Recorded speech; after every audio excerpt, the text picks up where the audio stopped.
Chilli tomato sauce তৈরি করার জন্য যা যা লাগছে, শুকনা মরিচ 8 থেকে 10টা, আদার টুকরা নিয়েছি 1 ইঞ্চি মাপের মতো সাইজটা হবে, নিয়েছি 3 কোয়া রসুন আর ছোট সাইজের 4টা টমেটো। যেহেতু চিলি টমেটো সস ঝালের পরিমাণটা একটু বেশি হবে, তাই মরিচের পরিমাণটা একটু বেশিই দিতে হবে। এখন এই মরিচগুলোকে আমি গরম পানির মধ্যে দিয়ে সিদ্ধ করে নিব। তো ভালোভাবে সিদ্ধ হওয়ার জন্য ঢাকনা দিয়ে দিলাম। 5 থেকে 6 মিনিটের জন্য এই মরিচগুলোকে আমি সিদ্ধ করে নেব। তবে কেউ যদি ঝালের পরিমাণ কম খেতে পছন্দ করেন সেক্ষেত্রে মরিচের পরিমাণটা কমিয়ে দিতে পারবেন। তো 5 মিনিট হয়ে গেছে, মরিচগুলো নরম হয়ে সিদ্ধ হয়ে গেছে। এখন এই পানি থেকে ছেঁকে আমি মরিচগুলোকে তুলে নিচ্ছি।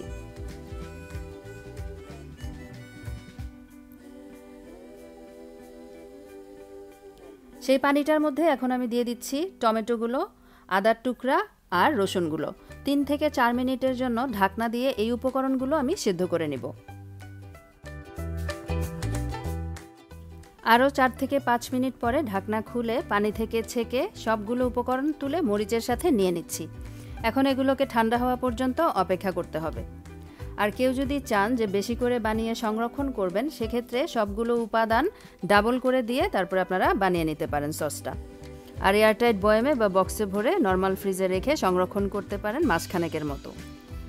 তো টমেটোর উপরের খোসাটা আমি তুলে ফেলে দিচ্ছি। চাইলে টমেটোর খোসাটা সহই ব্লেন্ড করে নেওয়া যাবে। আমি ফেলে দিচ্ছি।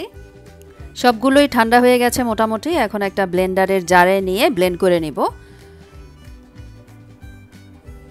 সবগুলো একত্রে নিয়ে নিলাম। সাথে দিয়ে দিচ্ছি হাফ টিস্পুন পরিমাণ লবণ, 1 টিস্পুন পরিমাণ চিনি দিয়ে একসাথে এই উপকরণগুলোকে আমি ব্লেন্ড করে নেব।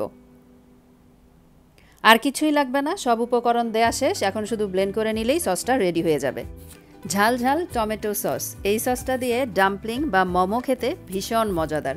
তবে চাইলে অন্য যে কোনো তেলে ভাজা ঝাল খাবারও কিন্তু এই সসটা দিয়ে পরিবেশন করা যাবে, যেমন সিঙ্গারা, সমুচা।